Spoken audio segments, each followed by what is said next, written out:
तो इस वीडियो में मैं आपको बता रहा हूं आप अपने गाने कैसे लिख सकते हैं स्टेप बाय स्टेप। आगे बने रहिएगा।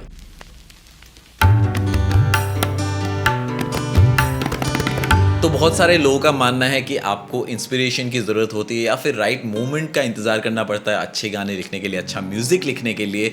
वेदर आप एक हार्ट ब्रेक से गुजर रहे हैं या फिर अपने दोस्तों के साथ आप रोड ट्रिप पे गए हो, तो ऐसे मोमेंट्स का आपको इंतज़ार करना पड़ता है अच्छा म्यूज़िक लिखने के लिए, अच्छे गाने लिखने के लिए, जो मेरे ख्याल से बहुत गलत है। क्योंकि as a music professional, whether आप एक सिंगर सॉन्ग राइटर हैं, लिरिसिस्ट हैं या फिर कंपोज़र हैं, आपको एवरीडे बेसिस पे रेगुलर कंटेंट प्रोड्यूस करना पड़ता है और ऐसे मोमेंट पे आप इंतज़ार नहीं कर सकते कि आपको इंस्पिरेशन हिट करे या फिर आप राइट मोमेंट का इंतज़ार करें। नमस्ते दोस्तों, मेरा नाम है शुभराज ड्रीम आर्ट रिकॉर्ड से और आज मैं आपको बताने वाला हूँ आप कैसे बिना किसी इंस्पिरेशन के अपने गाने लिख सकते हैं स्टेप बाय स्टेप। इसके अलावा मैं आपको बताना चाहता हूँ कि कोई रॉन्ग या राइट वे नहीं होता, सही गलत तरीका नहीं होता, सबके अपने तरीके होते हैं। हर म्यूजिशियन अपने तरीके से चीज़ों को अप्रोच करता है। मैं अपना तरीका आपको एक्सप्लेन करने वाला हूँ। ये जो स्टेप्स मैं आपको बताने वाला हूँ, इस तरीके से मैं अपने गाने लिखता हूँ। तो सबसे पहला पॉइंट है कि आपको एक मेलोडी फिगर आउट करना चाहिए। तो जब भी मैं कोई गाना लिखने के बारे में सोचता हूँ तो यूजुअली मैं अपने गिटार के साथ बैठता हूँ और मैं एक मेलोडी फिगर आउट करता हूँ, एक मेलोडी प्ले करने की कोशिश करता हूँ जो बेसिकली मेरे दिमाग में है। और अगर मेरे पास कोई मेलोडी नहीं है तो शायद मैं एक प्लकिंग प्ले करूं जो मुझे अच्छा लग रहा हो उस मोमेंट पे। अगर मेरे पास एक प्लकिंग भी नहीं है तो शायद मैं एक कॉर्ड प्ले करूं, एक सिंगल कॉर्ड प्ले करूं और उसके बाद मैं उस कॉर्ड के ऊपर दूसरे कॉर्ड्स को ऐड करते हुए एक प्रोग्रेशन बिल्ड करूं। ये सबसे पहला तरीका है, ये सबसे पहला स्टेप है जब भी मैं कभी गाने लिखने के बारे में सोचता हूँ। एग्जाम्पल के तौर पे उस मोमेंट पे मुझे अगर एक सी कॉर्ड अच्छा लग रहा है या सी कॉर्ड का वाइब अच्छा लग रहा है तो मैं देखता हूँ कि उसके साथ मैं और कौन से कॉर्ड्स ऐड कर सकता हूँ और एक इंटरेस्टिंग मैं कॉर्ड प्रोग्रेशन बना सकता हूँ। मैं बिल्कुल थियोरी पे स्टिक नहीं करता, मैं बहुत ज़्यादा थियोरी पे स्टिक नहीं करता, मैं प्ले अराउंड बहुत ज़्यादा करता हूँ। मैं देखता हूँ कि अच्छी चीज़ें क्या साउंड करती है, कैसी साउंड करती है और ओवरऑल वाइब क्या है, क्योंकि ये बहुत ज़रूरी चीज़ है। इस बात को आप समझे कि जब भी आप एक हैप्पी गाना लिख रहे हैं तो आप नहीं चाहते कि उसके नीचे कोई जो कॉर्ड प्रोग्रेशन हो वो एक सैड कॉर्ड प्रोग्रेशन हो। तो इस बात का आपको बहुत ध्यान रखना पड़ता है कि जब भी आप कोई प्रोग्रेशन बना रहे हैं या मेलोडी आप लिख रहे हैं तो मेलोडी कैसा साउंड कर रहा है, जिसके हिसाब से आप अपने लिरिक्स लिख पाए और उनको साथ में बिठा सकें। तो पॉइंट नंबर 2 है अपने लिरिक्स का एक टाइटल ऐड करना। तो अभी आपके पास वो मेलोडी है या फिर वो प्लकिंग है या कॉर्ड प्रोग्रेशन है जहाँ पे आप सोच रहे हैं कि आप अपने लिरिक्स को लिखेंगे, तो फर्स्ट चीज़ जो मैं करता हूँ वो है कि मैं एक टाइटल से शुरू करता हूँ। तो ये चीज़ बहुत छोटी साउंड कर सकती है आपको, लेकिन मैं आपको इसका इम्पोर्टेंस समझाना चाहता हूँ। जब भी मैं कभी गाना कोई अपने टाइटल से शुरू करता हूँ तो ये मुझे बहुत ज़्यादा मदद करता है फोकस्ड रहने में। फॉर एग्ज़ाम्पल, अगर मैंने अपना टाइटल नदी रखा है, रिवर रखा है, तो मुझे इस बात का ध्यान रहेगा कि थ्रू आउट जब मैं लिरिक्स लिख रहा हूँगा तो मैं नदी के बारे में ही लिखूँगा, मैं दूसरी चीज़ों के बारे में इधर उधर की बातें नहीं लिखूँगा।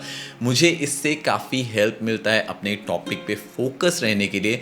ऑब्वियसली आप अलग अलग तरीके से नदी के बारे में लिख सकते हैं, लेकिन एट दी एंड आपको नदी के बारे में लिखना है क्योंकि वो आपका टॉपिक है आपके गाने का। और ये भी ज़रूरी नहीं है कि एक बार जब आपने पूरा लिरिक्स कंप्लीट कर लिया है, सारा कुछ आपने लिख लिया है, तो आप उसी टाइटल का इस्तेमाल करें, उसी नाम का इस्तेमाल करें। आप ऑब्वियसली उस नाम को चेंज कर सकते हैं या फिर अगर आपको वो नाम पसंद है तो वो आप बेशक यूज़ कर सकते हैं। तो पॉइंट नंबर 3 है राइमिंग पैटर्न्स। तो हम सबने बचपन में पढ़ा है राइमिंग पैटर्न्स के बारे में। जब भी आप कोई पोम लिखते हैं, कविता लिखते हैं, तो उसमें राइमिंग पैटर्न्स होते हैं। बेसिकली राइमिंग पैटर्न्स का मतलब होता है जो आखिरी के वर्ड्स होते हैं, आखिरी के शब्द होते हैं एक लाइन में, वो राइम करते हैं अगले लाइन के साथ। तो इनके अलग अलग पैटर्न्स होते हैं, ए बी ए हो सकता है, ए बी भी हो सकता है, या फिर बहुत अलग अलग किस्म के पैटर्न्स हैं जो आप इस्तेमाल कर सकते हैं जिस तरीके से आपके वर्ड्स राइम करते हैं एक दूसरे से। मेरे ख्याल से ये बहुत अच्छा स्टार्टिंग पॉइंट है जब भी आप अच्छा लिरिक्स लिखने के बारे में बात कर रहे हैं। तो अभी बहुत सारे लोग होंगे जो कह रहे होंगे कि बहुत सारे गाने हैं जो राइम नहीं करते तब भी अच्छा साउंड करते हैं। ऑब्वियसली बहुत सारे गाने होंगे जो राइम नहीं करते हैं और आप भी इस तरीके से लिख सकते हैं, लेकिन मेरे ख्याल से ये थोड़ा सा एडवांस टेक्निक है। जब जब मैं शुरू कर रहा था तो मुझे पसंद था कि मैं चीज़ों को राइम करूं, मैं चीज़ों को थोड़ा सा राइमिंग पैटर्न लेके चलूं। इससे चीज़ें काफ़ी प्लीजेंट हो जाती है, काफ़ी अच्छी साउंड करती है हमारे कानों को।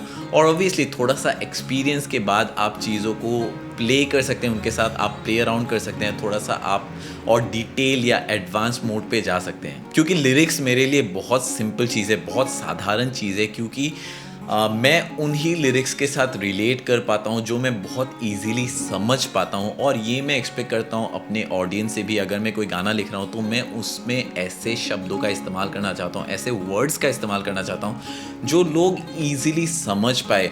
ऑब्वियसली मैं बहुत कॉम्प्लिकेटेड वर्ड्स यूज़ कर सकता हूँ, शायद आपको बहुत ज़्यादा कॉम्प्लिकेटेड वर्ड्स पता हैं, लेकिन मेरे ख्याल से ये अच्छा आइडिया नहीं होगा अगर आप उनको अपने गाने में इस्तेमाल करें। क्योंकि आप इस बात को समझिए, अगर आपके ऑडियंस उन वर्ड्स को समझ ही नहीं पाए तो वो आपके साथ कैसे कनेक्ट करेंगे। तो अगर आप शुरू कर रहे हैं अपनी सॉन्ग राइटिंग की जर्नी तो simpler words with rhyming patterns हमेशा एक अच्छा आइडिया है। पॉइंट नंबर 4 है सॉन्ग स्ट्रक्चर। अगर आपने इसके बारे में नहीं सुना तो आपको जाके थोड़ा सा पढ़ना चाहिए कि सॉन्ग स्ट्रक्चर बेसिकली क्या होता है। अलग अलग किस्म के सॉन्ग स्ट्रक्चर्स होते हैं। एग्जांपल के तौर पे एक स्ट्रक्चर हो सकता है जहाँ पे पहले वर्स आता है, फिर कोरस आता है, फिर सेकंड वर्स आता है, फिर दोबारा कोरस आता है। या फिर अगर दूसरे हम पैटर्न को देखें, दूसरे स्ट्रक्चर को देखें, तो वो हो सकता है intro, verse, pre chorus, chorus, verse 2, दोबारा प्री कोरस और दोबारा कोरस। तो अलग अलग तरीके के सॉन्ग स्ट्रक्चर्स हैं और ये हमेशा एक अपर हैंड है। आपको हमेशा ये यूजफुल हो सकता है अगर आप सॉन्ग स्ट्रक्चर्स को समझे। फॉर एग्जाम्पल अगर आप कोरस को देखें, कोरस आपके गाने का हुक होता है, यानी कि जो मेन पार्ट होता है आपके गाने का, उसे हम कोरस कहते हैं। यूजुअली यही वो सेक्शन होता है जो लोगों के दिमाग में बैठता है, जो लोगों को याद रहता है। और जब भी वो गाना बजता है तो यूजुअली लोग इसी पार्ट पे साथ में गाते हैं या हम अलोंग करते हैं। यही वो सेक्शन है जो ज़्यादातर लोगों को याद रहता है। तो आप एज अ सॉन्ग राइटर आप इस पे ज़्यादा कॉम्प्लिकेटेड वर्ड्स या फिर ज़्यादा वर्ड्स यूज़ नहीं करना चाहेंगे, क्योंकि आप चाहते हैं कि जो आपके ऑडियंस है उनको ये बहुत आसानी से याद रहे, ये जो कोरस का सेक्शन है बहुत आसानी से याद रहे। और ऑब्वियसली ज़्यादा वर्ड्स का मतलब है कॉम्प्लिकेटेड कोरस, और कॉम्प्लिकेटेड कोरस मुझे नहीं पता कितने लोगों को याद रहेगा।